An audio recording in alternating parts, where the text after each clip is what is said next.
didn't. I see. So Oforiatta brought this ruling upon himself. But this particular ruling by the Human Rights Court today is coming on the heels of what his wife put out a couple of days ago and in that interview, and then also the letter that she wrote as well. But how do you see this matter progressing in the coming days, bearing in mind that he's already been declared a wanted man by the special prosecutor? It's on his website, and then also a wanted man by Interpol. Counsel. I've already mentioned that the interview by his wife, Professor Angela, she's Angela Oforiatta, right? Yeah.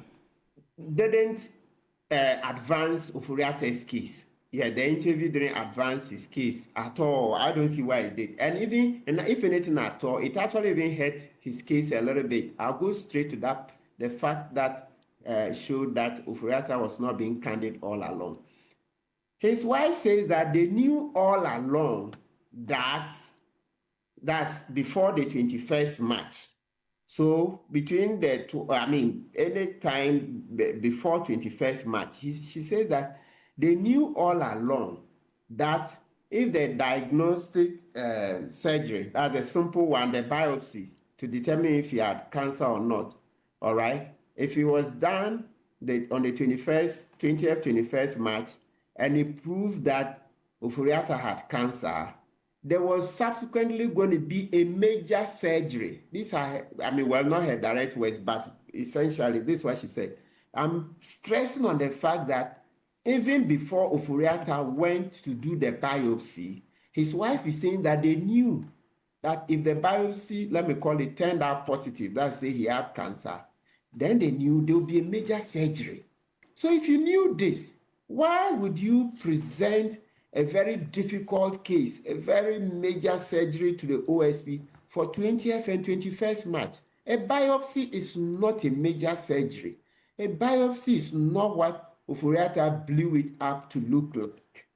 Yes, so his wife's interview rather even reinforced the fact that Oforiatta was not being candid. Yes, and we are trying to be very objective. Let's not forget, I'm the same person who supported Oforiatta's argument when OSP first declared him wanted on the 12th of February. Because for me, I said that once there was evidence that before he left this country, he had given information to the previous chief of staff and the current one, then for me, he wasn't a fugitive from justice.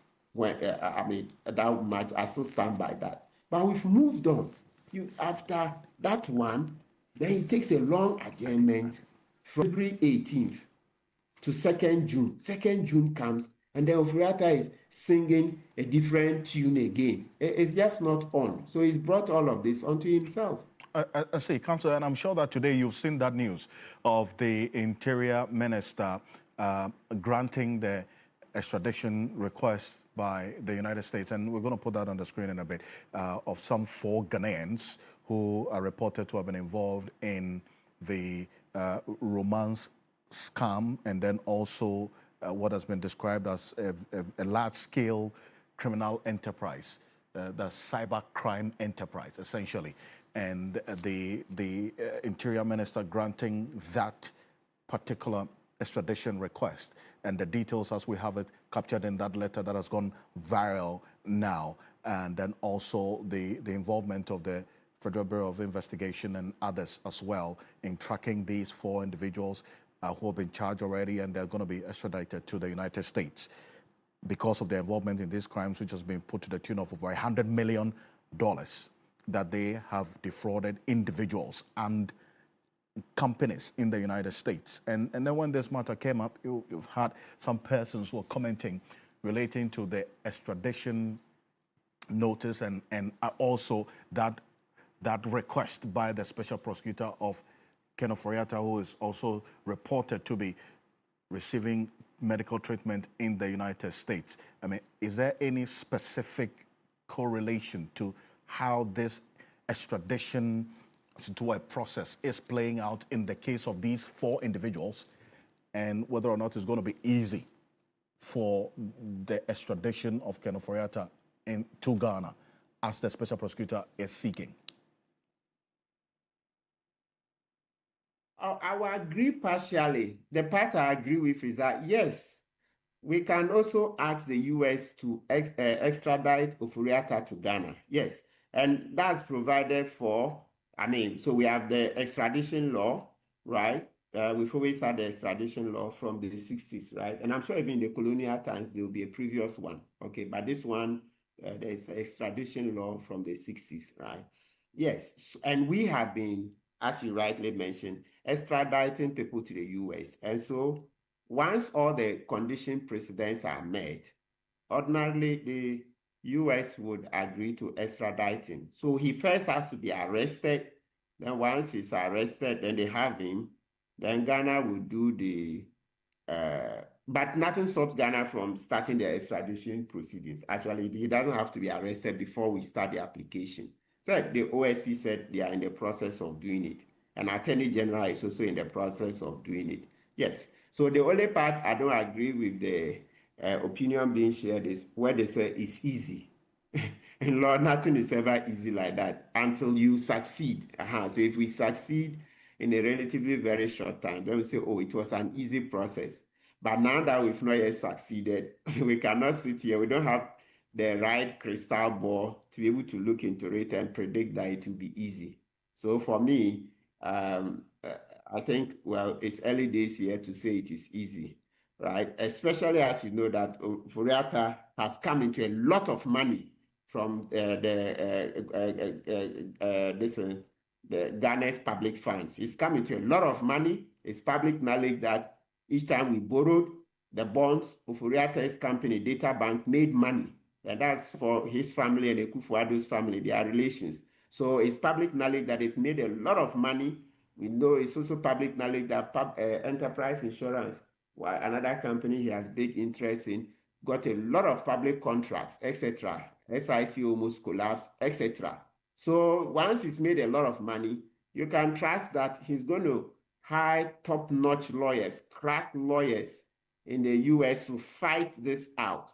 That's how come I don't want to say that it's going to be an easy fight to bring him down to Ghana. So I would rather hold my horses, reserve judgment, and then let's see how it pans out. We'll definitely see how it pans out and how the coming days will look like on this.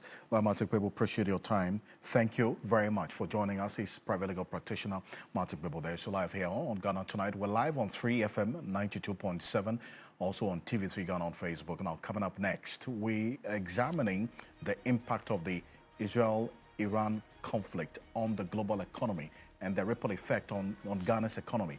And which has recently been upgraded by Fitch in terms of the ratings, taking into consideration all the indicators and factors that Fitch considered trending in the right direction. But then again, we're faced with this threat of another war happening somewhere that has nothing to do with us. We're here in this country, when the Russia-Ukraine war took place and the direct impact that it had on our economy, the ripple effect we saw impacted in many, many ways.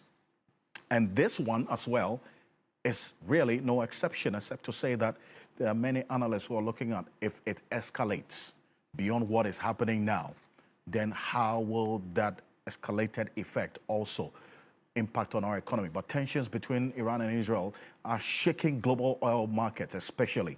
And Ghana is beginning to feel the pressure. Beyond this, there are also questions about the implications for the larger Ghanaian economy. I just wanted to take a look at the war that we're talking about as it started and how things are playing out.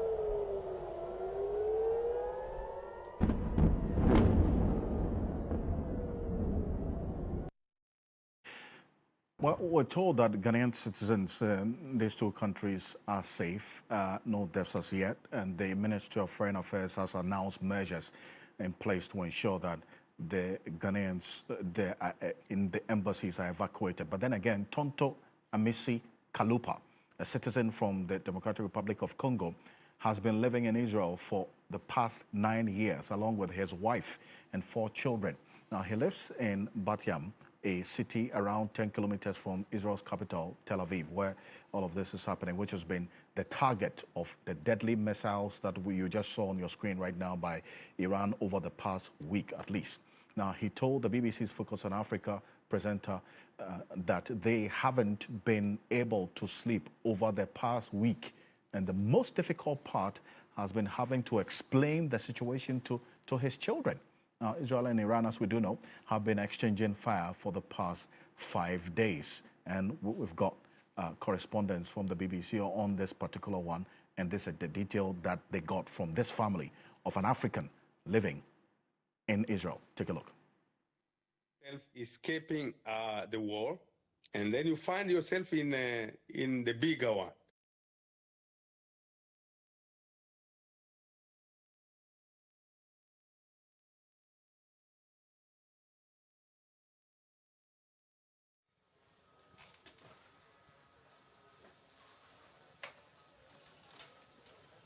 If an opportunity was given right now to go to another place, that will be the first option.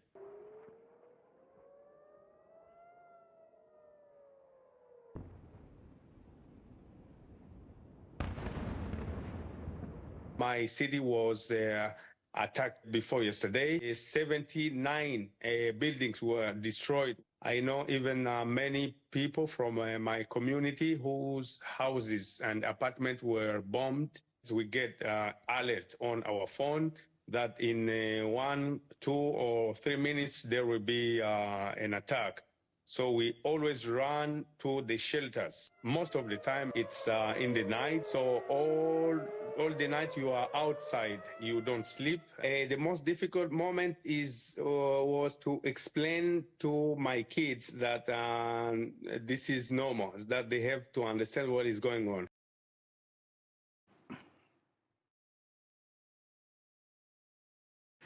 Well, so that's the ordeal that Africans, citizens living in these two countries will have to go through. And as I indicated to you, we're expanding the scope of this analysis, looking at how it's impacting on the continent, and then also narrow it down to Ghana.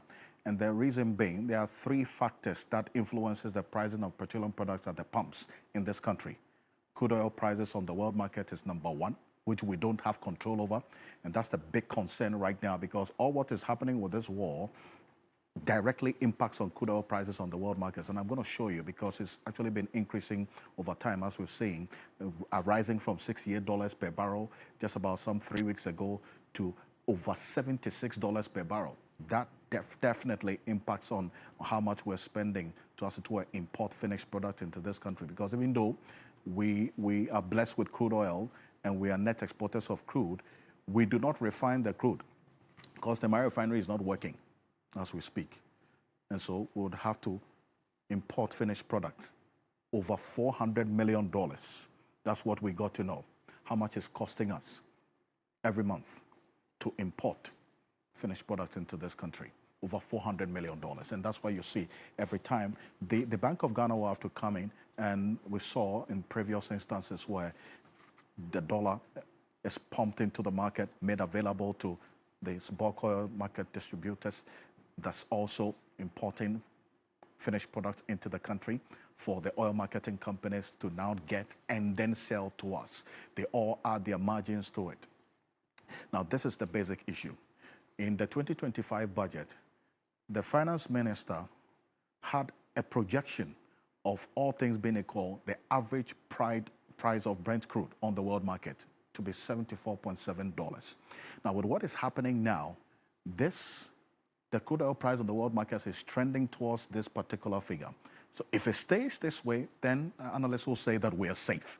But then again, that is not guaranteed, because if you look at this from what Bloomberg published earlier today, look at how the trend has been right from January 2025, up until now that we are seeing trending towards $76 and over Brent crude on the world market. Now, that's where the concern is. And that's why government had to take that decision of not even applying this energy sector debt recovery levy of that 1 cedi increase. The postponement of this particular implementation of that levy, which was to take effect from Monday, is as a result of all of this that's happening on the world market, because the oil marketing companies are saying that this, if this continues, all things being equal, will push prices of petroleum products at the pumps higher in the next pricing window, which is in the first week of July. So you should look out for